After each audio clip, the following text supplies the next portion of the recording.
Hello student, कैसे हैं आप सब। एक बार पुनः से कोचिंग क्लासेस पर स्वागत है। उम्मीद करता हूं आप सब अच्छे होंगे, मस्त होंगे, बेहतर होंगे, आपकी पढ़ाई बेहतर चल रही हो। बच्चों, क्लास 12 फिजिक्स एनसीईआरटी में चैप्टर 6 स्टार्ट हो रहा है। बोर्ड एग्जाम 2024 को टारगेट में रखते हुए ये जो चैप्टर है विद्युत चुंबकीय प्रेरण, इलेक्ट्रोमैग्नेटिक इंडक्शन, ये चैप्टर है अब स्टार्ट हो रहा है। आज के इस लेक्चर में आप लोग सीखने वाले हैं चुंबकीय फ्लक्स किसे कहते हैं, चुंबकीय फ्लक्स का पूरा विमेय सूत्र, मात्रक, ठीक है, इसकी प्रकृति, इसका फार्मूला पूरा कंप्लीट सीखने वाले हो बच्चों। क्वेश्चन यहां से बनता है चुंबकीय फ्लक्स किसे कहते हैं, आप लोग परिभाषित करिए। चुंबकीय फ्लक्स का मात्रक क्या होता है, इस पर भी परिभाषा, इसका कंडीशन क्या है, किस स्थिति पर अधिकतम मान होता है, किस स्थिति पर कम होता है, संपूर्ण डिटेल यहां पर आप चुंबकीय फ्लक्स का सीखने वाले हो। तो चलिए शुरू करते हैं बच्चों चुंबकीय फ्लक्स के बारे में। सबसे पहले आप लोग परिभाषा यहां पर देख लो एक लाइन में कि किसी भी क्षेत्र से लंबवत गुजरने वाली कुल क्षेत्र रेखाओं की संख्या को उस क्षेत्र से बद्ध चुंबकीय फ्लक्स कहते हैं, जिसे फाई या फाई बी से रिप्रेजेंट करते हैं या दर्शाते हैं। जैसे हमारे पास कोई क्षेत्र है बच्चों, मान के चलता हूं कोई भी क्षेत्र है, ये हमारा मान लीजिए एक तल है, ठीक है। इस तल से कितनी विद्युत क्षेत्र रेखाएं जा रही हैं, ठीक है, ये तल है, ऐसा ही है। इसके लंबवत ऊपर की ओर मान के चलेंगे तो इसको हम ऐसा रिप्रेजेंट कर देते हैं, ये देखो। तो चुंबकीय क्षेत्र रेखाएं इस क्षेत्र के लंबवत ही है, ठीक है। क्षेत्र का तल भी ऊपर की ओर है, क्षेत्र सदिश जिसे बोलते हैं, तो ये क्षेत्र के लंबवत है चुंबकीय क्षेत्र। तो इन क्षेत्र रेखाओं की संख्या किसी भी तल के लंबवत जितनी चुंबकीय क्षेत्र रेखाएं गुजर रही है, इन टोटल संख्या को हम बोलेंगे फाई बी, अर्थात चुंबकीय फ्लक्स। वैसे ही आपको समझ में आने वाला नहीं है कि है क्या, कैसे समझ में आता है, क्यों? क्योंकि भाई साहब इसको 3D में समझाया जाता है, लेकिन 3D तो यहाँ है नहीं कि हम 3D में समझा सकें, लेकिन फिर भी कोशिश करेंगे आपको समझाने के लिए। जैसा कि बच्चों मैं यहाँ पर एक तल आपको दिखाने वाला हूँ, ये हमारा तल है, ये तल है। अब इस तल से लंबवत कैसे कहलाएगा, तो मैं इसमें एक रिफिल का सहारा लूंगा और फिर आपको समझाऊंगा। जैसे ये रिफिल है, ठीक है। अब बच्चों इसके लंबवत, अर्थात इसमें थोड़ा सा छेद कर दिया जाए, ऐसे लंबवत जा रहा है, ठीक है। ये देखो, ये जो रिफिल है इस तल के लंबवत है। तो इस तल के लंबवत जितने इस प्रकार से क्षेत्र रेखाएं जाएंगी वो कहलाएगा बच्चों क्षेत्र रेखाओं की संख्या, चुंबकीय फ्लक्स। समझ में आ गया? यानी ये हमारा यदि तल है, ये तल है, अब इस तल के लंबवत कुछ इस प्रकार से चुंबकीय क्षेत्र रेखाएं होंगी। अब एक ही चुंबकीय क्षेत्र रेखा नहीं, ये दूसरा है, ठीक है, लंबवत है। मोबाइल के कैमरा के कारण थोड़ा सा टेढ़ा नजर आएगा, लेकिन ये खड़ा है मतलब लंबवत ही है। तो ये चुंबकीय क्षेत्र रेखाओं की संख्या है, ठीक बच्चों। और मैं बना देता हूं, ये लो। अब देखो चुंबकीय क्षेत्र तल के, ये इसको मैंने तल माना है, और लंबवत कितनी रेखाएं जा रही हैं उनकी टोटल संख्या चुंबकीय फ्लक्स कहलाएगी। मतलब जितना भी तल होगा ना, तल की बात कर रहे हैं, तल कितना लंबा चौड़ा इस पर डिपेंड करेगा। इसलिए तो कहते हैं कि एक तो चुंबकीय क्षेत्र पर डिपेंड करता है, यानी बी पर डिपेंड करेगा, ये बी पर डिपेंड करेगा, और कितने एरिया में से होके जा रहा है, क्षेत्रफल बी ए, यही हमारा चुंबकीय फ्लक्स है, यही हमारा चुंबकीय फ्लक्स है। कितनी रेखाएं जा रही हैं और कितनी एरिया से जा रही हैं। भाई एरिया कम है तो रेखा कितना भी आप करो, एरिया कम है, मान लो एरिया तो अभी हम पूरा यहां से मानकर चल रहे हैं, तब तो पूरे एरिया के अंदर ये रेखाएं जा रही हैं। अब आपको थोड़ा सा कैमरा टेढ़ा कर दूं ना तो आपको समझ में आ जाएगा, ऐसे करूं ना, ऐसा। वैसे कैमरा मोबाइल के एक साइड पर होता है, सही है कि नहीं, मोबाइल के कॉर्नर पर होता है। अब इसको मैं थोड़ा सा ऐसा करूंगा तो आपको लंबवत नजर आएगा। अब ये समझ में आ गया होगा कि ये आपकी क्या है, क्षेत्र रेखाएं हैं, और ये आपका तल था। इस तल के लंबवत कितनी क्षेत्र रेखाएं जा रही थी, वो आपका बच्चों चुंबकीय फ्लक्स कहलाता है। आज सारे के सारे स्केच प्रयोग में ले आया। यही तो कहते हैं अपन ऑर्डिनरी एकदम नॉर्मल तरीके से समझाने की कोशिश करते हैं, अपने घर की चीजों को उठा करके समझाने की कोशिश करते हैं। कुछ भी नहीं है, कोई भी चीज कठिनाई अनुभव आप नहीं कर सकते बच्चों। बस थोड़ा सा आप अपने माइंड में सेपरेट उसे सेट करना सीखें कि हमारे पास एक तल ही है। जैसे मान के चलता हूं यही मोबाइल ही है मेरा, ये तल है, ये तल है कि नहीं है। अब इस तल से कितनी चुंबकीय क्षेत्र रेखाएं जा रही हैं, लाख खुल रहा है, इस तल से कितनी चुंबकीय क्षेत्र रेखाएं जा रही हैं, वो उसका चुंबकीय फ्लक्स कहलाएगा। ये किस पर डिपेंड करेगा, दो चीजों पर डिपेंड करेगा। एक तो बच्चों आपके क्षेत्रफल पर, तल के क्षेत्रफल पर, और एक आप उस चुंबकीय क्षेत्र की बात करोगे। ये जो बी है ना, वो क्षेत्र रेखा ही है, प्रभाव ये चुंबकीय क्षेत्र है क्या? चुंबकीय क्षेत्र रेखाओं के कारण जो प्रभाव है। तो कितनी रेखाएं जा रही हैं, यानी चुंबकीय क्षेत्र पर डिपेंड करता है और क्षेत्रफल पर डिपेंड करता है। तो जो आपका फाई बी होता है, बी इंटू ए के बराबर होता है। लेकिन आपको यहां पे नजर आएगा कि बी ए कॉस थीटा कैसे हो गया, बी ए कॉस थीटा कैसे हो गया ना। देखिए मुद्दे की मैं बात करूंगा, आप भी ध्यान रखिए बच्चों। अभी मैंने कहा कि मेरे पास एक तल था, ये तल था, ठीक है, ठीक है बच्चों। अब मैं यहां पे दो चीजें रख रहा हूं। ये मैं कहता हूं इस तल का क्षेत्र सदिश है, ठीक है, और ये जो दूसरा है ये आपका चुंबकीय क्षेत्र है। तो दोनों के बीच कितना कोण बन रहा है आप बताओ? इस क्षेत्र सदिश और चुंबकीय क्षेत्र के बीच कितना कोण बन रहा है आप जरा बताना। तल के दोनों लंबवत हैं, तल से मैं नहीं कह रहा हूं, इस तल के क्षेत्र सदिश, ये तल का क्षेत्र सदिश है, छोटा वाला नजर आ रहा है, बड़ा वाला ये चुंबकीय क्षेत्र रेखा की सदिश है, मतलब दिशा है। तो इन दोनों के बीच दोनों समांतर है, तो यहां पे थीटा बराबर बच्चों आपका कितना कोण बन रहा है? 0 डिग्री। सही है, थीटा बराबर 0 डिग्री बन रहा है, अच्छी बात है। तो अभी जितने भी क्षेत्र रेखाएं इस तल के लंबवत जा रही हैं, क्षेत्र सदिश और चुंबकीय क्षेत्र के बीच 0 डिग्री है। ठीक, यहां तक क्लियर है। कहने का मतलब यदि इसके लंबवत ये चुंबकीय क्षेत्र है, इसके लंबवत ये चुंबकीय क्षेत्र है, तो लंबवत तो चुंबकीय क्षेत्र, ये देखो मैं यहां पर चुंबकीय क्षेत्र का मतलब चुंबकीय क्षेत्र के समांतर इसका क्षेत्र सदिश बना दूंगा, क्षेत्र सदिश बना दूंगा, मतलब क्षेत्र की भी दिशा उसी साइड है और चुंबकीय क्षेत्र की, यानी दोनों के बीच कोण थीटा बराबर कितना डिग्री? 0 डिग्री।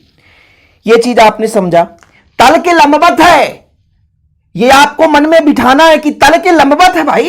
यदि ये तल है तो इस प्रकार से लंबवत है, और ये आपका क्षेत्र सदिश भी लंबवत होता है, तो दोनों के बीच कोण 0 डिग्री है। नहीं तो आप कह दो कि सर दिक्कत है। लेकिन वहीं पे ये तल यदि इस प्रकार से होता और मैं ये कह देता कि इसका क्षेत्र सदिश किधर होगा? क्षेत्र सदिश तो लंबवत ही होता है, क्षेत्र सदिश तो लंबवत ही होगा, ये लंबवत ही है, रखने पर खड़ा है मतलब लंबवत है, कैमरा का कारण थोड़ा टेढ़ा दिखेगा, ऐसा रहेगा, लंबवत रहेगा। लेकिन चुंबकीय क्षेत्र थोड़ा टेढ़ा हो जाए, अब ये लंबवत ना होकर कुछ इस प्रकार से हो जाए, तो इनके बीच कुछ कोण बनेगा कि नहीं बनेगा? आप थोड़ा समझने की कोशिश करो, मजा तो तभी आता है जब इसको आप अपने माइंड में सेट करो। भाई इसमें मैंने कहा ये मेरा तल था, तल के लंबवत ये क्षेत्र सदिश है और उसी प्रकार से चुंबकीय क्षेत्र है, तो ये जो क्षेत्र सदिश और चुंबकीय क्षेत्र के बीच कोण 0 डिग्री बन रहा था।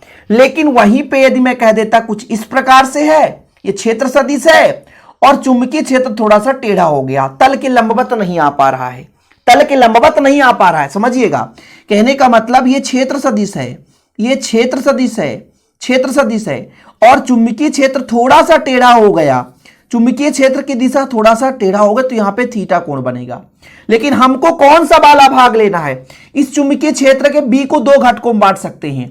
ये आपका कोण के सामने वाली भुजा लंब कहलाएगी, तो ये वाला भाग लंब वाला हमेशा बी साइन थीटा होता है, सही है ना। और एक आपका ये वाला भाग होगा बच्चों आधार वाला, तो ये आपका होगा बी कॉस थीटा। तो हमें तो वही वाला भाग लेना है जो तल के लंबवत दिशा में होगा। थोड़ा समझ के चलिएगा, बात यहीं पे चीजें समझ में आएगी, नहीं तो खत्म कहानी। मैंने ये कहा ये तल है, तल का क्षेत्र सदिश कुछ इस प्रकार से है, चुंबकीय क्षेत्र थोड़ा सा टेढ़ा हो गया। लेकिन मुझे भाई परिभाषा क्या बोला है कि यदि किसी तल से क्षैतिज में भी रेखाएं जा रही हैं, चुंबकीय क्षेत्र रेखाएं लंबवत में भी जा रही हैं, 2 घटकों में है, तो केवल और केवल हम लंबवत वाले को लेकर चलेंगे, क्योंकि परिभाषा बोल रखा है कि लंबवत गुजरने वाली रेखाओं की संख्या को ही हम चुंबकीय फ्लक्स कहते हैं बच्चों। यहां पर सारी की सारी रेखाएं लंबवत थी, लेकिन इस बार टेढ़ा जा रहा, ना लंबवत है और ना तो समांतर है। कहने का मतलब इसको हम 2 घटकों में वियोजित कर सकते हैं। जब 2 घटकों में हमने वियोजित किया, बोला भैया ये क्षेत्र सदिश है, इसके ऐसे टेढ़ा में आपका चुंबकीय क्षेत्र है, तो इसका 2 घटक है, एक आपका इस प्रकार से क्षैतिज होगा और एक आपका ऊर्ध्वाधर होगा, और ऊर्ध्वाधर जो होगा वो तल के लंबवत होगा। तो ऊर्ध्वाधर कौन सा है? ये आपका बी कॉस थीटा है। इस बार जो बी होगा वो बी ना होकर के बी कॉस थीटा लिया जाएगा, क्योंकि यहां पे थीटा कोण बन रहा है। तो बच्चों यहां पर डायरेक्ट फाई बराबर बी ए था, क्योंकि थीटा 0 डिग्री था और कास 0 का मान रखते तो 1 आता, इसलिए फाई बराबर बी ए होगा। लेकिन यहां पर कंडीशन क्या होगा बच्चों, यहां पर फाई बराबर बी के जगह बी कॉस थीटा लेना पड़ेगा। तो हम कहते हैं बी ए कॉस थीटा कर देंगे बच्चों। क्या कर देंगे, बी ए कॉस थीटा कर देंगे, क्योंकि बी कॉस थीटा कहां से आया, बी कॉस थीटा यहां से आया। और आगे एक और कंडीशन, रुको जरा, कहानी में तो ट्विस्ट अब आने वाला है बच्चों।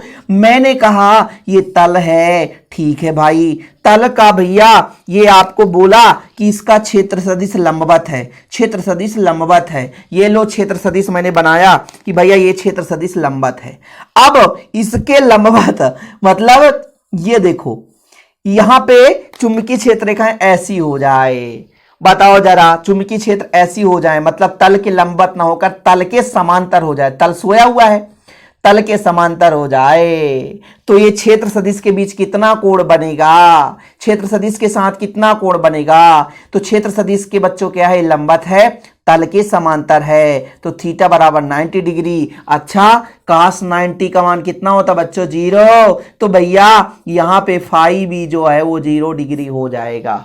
मैं पूरा कहानी समझा दिया, कुछ भी नहीं रह गया, खत्म हो गया पूरा चुंबकीय फ्लक्स बच्चों। चुंबकीय फ्लक्स मैंने कहा कि लंबवत गुजरने वाली क्षेत्र रेखाओं की संख्या को हम बद्ध चुंबकीय फ्लक्स कहते हैं, जिसे फाई बराबर बी ए से रिप्रेजेंट करेंगे। लेकिन फाई बी बराबर बी ए कॉस थीटा क्यों हुआ, मान लो थीटा कोण के साथ तो झुकाव के साथ है, तो बच्चों आपका फाई बी बराबर बी ए कॉस थीटा हो जाता है। मान सकते हैं भाई थोड़ा सा कोण झुक गया, तो इसके 3 डायग्राम बनाओगे। अब 3 डायग्राम बनाओगे, बोले सर डायग्राम तो आपने बनाया ही नहीं है। अरे अभी मैंने जो समझाया ना बच्चा, वही 3 डायग्राम। जैसे आप लोग इसको लिखोगे और बढ़िया सा इसको लिख करके या परिभाषा लिखने के बाद आप 3 डायग्राम बनाओगे। 3 डायग्राम कैसे बनाओगे बच्चों, ये आपका तल है, ये पहला तल है, ठीक है, फिर आपका ये दूसरा तल है, ठीक है, फिर आपका तीसरा तल है। ये 3 डायग्राम बनाने का तात्पर्य है कि कंडीशन ये है कि यहाँ पर इसका क्षेत्र सदिश तो एक ही डायरेक्शन पर होगा, यहाँ पर भी इसका क्षेत्र सदिश होगा, यहाँ पर भी इसका क्षेत्र सदिश है।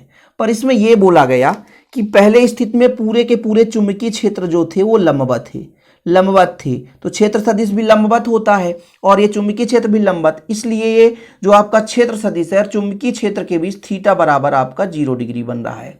यहाँ पर बच्चों मैं कहता हूँ थोड़ा सा चुंबकीय क्षेत्र कुछ इस प्रकार से है, तो ये आपका थीटा होगा कुछ ना कुछ, यहाँ पर 0 डिग्री हम मान नहीं सकते हैं, मतलब थीटा जो है वो कुछ ना कुछ कोण बना रहा है। ठीक है बच्चों, ये चुंबकीय क्षेत्र है और इसमें जो चुंबकीय क्षेत्र है वो सीधे थीटा बराबर 90 डिग्री हो जाएगा, तो यहाँ पर थीटा बराबर आप 90 डिग्री कर सकते हो। ये 3 डायग्राम आपको बनाना है, 3 डायग्राम आपको बनाना है। ठीक है, कहने का मतलब जब चुंबकीय क्षेत्र के लंबवत, चुंबकीय क्षेत्र मतलब जो तल है उसके लंबवत ना हो, यानी चुंबकीय क्षेत्र जो है तल के लंबवत ना हो, उस स्थिति में जो हमारा फाई बी मान का होगा बच्चों, वो क्षेत्रफल पर डिपेंड करेगा और बी कॉस थीटा पर डिपेंड करेगा, बी कॉस थीटा, इसलिए आपका हो जाएगा बी ए कॉस थीटा। ठीक है, ये हो गया। सदिश रूप में लिखोगे तो वेक्टर फॉर्म में बी डॉट ए लिख दोगे। क्या बच्चों, B dot A vector form में, तो ये वेक्टर हो जाता है। तो ये आपका हो गया चुंबकीय फ्लक्स का सूत्र। ठीक है, चीजें क्लियर है, ये आपको लिखना है, डायग्राम बनाना है, इसलिए तो कहता हूं बच्चों नोट्स ले लो यार, 100 रुपीज चार्ज लगता है, प्रॉपर रूप से आप नोट्स लोगे तैयारी करोगे। ठीक, अब इसका कंडीशन, 3 कंडीशन है, कोई भी बोलेगा कि नहीं बनेगा तो फिर वो मूर्ख है, समझो। अब सब कुछ मैंने करा दिया। फाई बी बराबर कितना बच्चों, बी ए कॉस थीटा, फाई बी बराबर बी ए कॉस थीटा। कंडीशन है पहला कि यदि थीटा बराबर 0 डिग्री हो जाए, थीटा बराबर 0 डिग्री, इसका मतलब क्या है कि चुंबकीय क्षेत्र, थोड़ा समझने की कोशिश करेंगे, ये आपका तल है, ठीक है, क्षेत्र सदिश और चुंबकीय क्षेत्र दोनों एक दूसरे के समांतर हैं। ठीक है, यहां पर थीटा बराबर 0 डिग्री मतलब क्या है, चुंबकीय क्षेत्र का यहां पर देखो और क्षेत्र सदिश दोनों एक दूसरे के समांतर हैं और चुंबकीय क्षेत्र इसके लंबवत है। थीटा बराबर 0 डिग्री, तो फाई बी बराबर कितना हो जाएगा, बी ए कास 0, और काश 0 का मान 1 होता है तो फाई बी बराबर हो जाएगा बी ए काश बी ए, बस काश 0 का मान 1 होता है। यही चीज यहाँ पर लिखा गया बच्चों की अधिकतम कब होगा, अतः चुंबकीय क्षेत्र तल के अभिलंबत अनुदिश अर्थात तल के लंबत होता है, इस तल में बद्ध चुंबकीय फ्लक्स का मान अधिकतम होगा। मतलब चुंबकीय क्षेत्र रेखाएं जब तल के लंबत होती है तो बच्चों अधिकतम होता है। लेकिन दूसरा कंडीशन ये है कि यदि थीटा बराबर 90 डिग्री हो जाए तो 0 हो जाएगा। मतलब चुंबकीय क्षेत्र तल के क्या हो जाए, समांतर हो जाए, तो फिर आपका चुंबकीय फ्लक्स का मान 0 हो जाता है। ध्यान रखिए कंडीशन है, पूरा आपको विधिवत लिखना है जैसे जैसे यहाँ पर आपके नोट्स में है, और यही नोट्स आपको प्रोवाइड किया जाता है। 100 रुपीज जो चार्ज लगते हैं बच्चों, सभी लोगों को डाउट में रहता है कि सर कैसे नोट्स रहेंगे, नोट्स आपके अच्छे हैं कि नहीं हैं, चेक करना है। तो मैं हमेशा ही कहता हूँ चैनल में जाओ चेक कर लो, जैसा पढ़ाता हूँ वही नोट्स आपको प्रोवाइड करता हूँ। ठीक है, किसी को यदि नोट्स लेना है तो प्रॉपर रूप से चैनल में आप चेक कर सकते हो, खुला आपको छूट है बेहतर रूप से, है ना। चलिए यहाँ तक क्लियर है बच्चों, समझ में आया। अब चुंबकीय फ्लक्स के मात्रक की बात आ जाती है। तो चुंबकीय फ्लक्स का एसआई मात्रक वेबर है, संकेत आपका WB। ठीक है, एसआई मात्रक वेबर है, WB। ठीक है, और इसका मात्रक टेस्ला मीटर स्क्वायर भी होता है। टेस्ला मीटर स्क्वायर कैसे होता है, क्योंकि भाई बी का आपका होता है वेबर। ठीक है, सॉरी टेस्ला, बी आपका क्या है, चुंबकीय क्षेत्र। जैसे यहाँ पर आपने पढ़ा ना, अभी थोड़ा देखो, यहाँ पर आपने पढ़ा कि फाई बराबर क्या होता है, फाई बी बराबर बी इंटू ए। तो बी का आपका उल्टा फिर हो जाता है यार, टेस्ला क्या होता है, टेस्ला, और क्षेत्रफल का क्या होता है, मीटर का स्क्वायर। तो टेस्ला मीटर स्क्वायर हो गया, क्या हो गया, टेस्ला मीटर स्क्वायर। ठीक है, टेस्ला मीटर स्क्वायर। ठीक, यदि एक क्वेश्चन बना करता है कि एक वेबर कितने मैक्सवेल के बराबर होता है, क्योंकि भाई सीजीएस पद्धति में इसका मात्रक मैक्सवेल होता है, सीजीएस पद्धति में इसका मात्रक मैक्सवेल होता है, चुंबकीय फ्लक्स का मात्रक मैक्सवेल होता है। तो बच्चों एक वेबर बराबर 10⁸ मैक्सवेल, एक वेबर बराबर 10⁸ मैक्सवेल। ये आप लोग नोट कर लो, नहीं तो फिर कहोगे सर कहाँ से आ गया।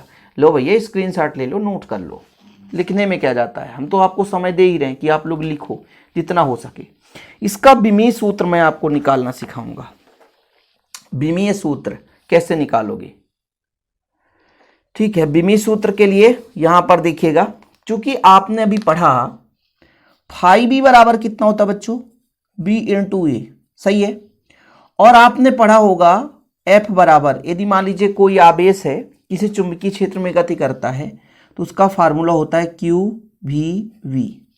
ठीक है, लारेंज बल जो होता है। अब यहां से मुझे बी का मान निकालना है, तो बी बराबर कितना हो जाएगा, एफ बटा क्यू वी। अब इसका मान मैं यहां पे रखूंगा तो कितना हो जाएगा, क्यू, उल्टा हो गया, ठीक है, यहां पर रखता हूं, फाई बी बराबर, तो बी का मान रखूंगा तो एफ बटा क्यू वी इंटू ए। ठीक है, विमीय सूत्र लगाओ। बल का विमीय सूत्र क्या होता है, बल बराबर क्या होता है, द्रव्यमान गुणित त्वरण, द्रव्यमान का m, त्वरण होता है वेग बटा समय, वेग बराबर दूरी बटा समय, L (10⁻²). ये आपका आ गया बल का। क्षेत्रफल का मीटर स्क्वायर मतलब L का स्क्वायर। ठीक है, Q आवेश का, धारा गुणे समय मतलब धारा का 1 और समय का t, और B का मतलब वेग मतलब दूरी बटा समय, L और (10⁻⁻1). ठीक, अब देखो बच्चों, एक L से L तो कैंसिल, खत्म कहानी। ओके, और ये T से T प्लस माइनस खत्म, तो बचा कितना M, यहाँ पर आपका बचा L का स्क्वायर (10⁻⁻2) और 1⁻⁻1। ये आ गया चुंबकीय फ्लक्स का विमीय सूत्र। नोट कर लो चुंबकीय फ्लक्स का विमीय सूत्र। क्या बच्चों, चुंबकीय फ्लक्स का विमीय सूत्र। ठीक है, कोई दिक्कत तो नहीं है, लिख लो भाई साहब। अच्छा, यदि मैं आपसे कह दूं बी का मात्रक क्या होता है बच्चों, टेस्ला होता है ना। एक टेस्ला आपने पढ़ा है, और बी बराबर यहां से फार्मूला निकलेगा फाई बी बटा ए। फाई बी का मतलब क्या होता है, वेबर प्रति मीटर स्क्वायर भी मात्रक है। कभी कभी लोगों से ये ऑब्जेक्टिव पूछ दिया जाता है और समझ भी नहीं आता कि कहाँ से निकल कर आ जाता है, सर हमने टेस्ला पढ़ा, वेबर प्रति मीटर स्क्वायर कहाँ से आ गया। तो वेबर प्रति मीटर स्क्वायर भी होता है, नोट कर लेना। वेबर प्रति मीटर स्क्वायर होता है। यदि आप सीजीएस पद्धति में करोगे तो इस वेबर का हो जाएगा मैक्सवेल प्रति सेंटीमीटर स्क्वायर।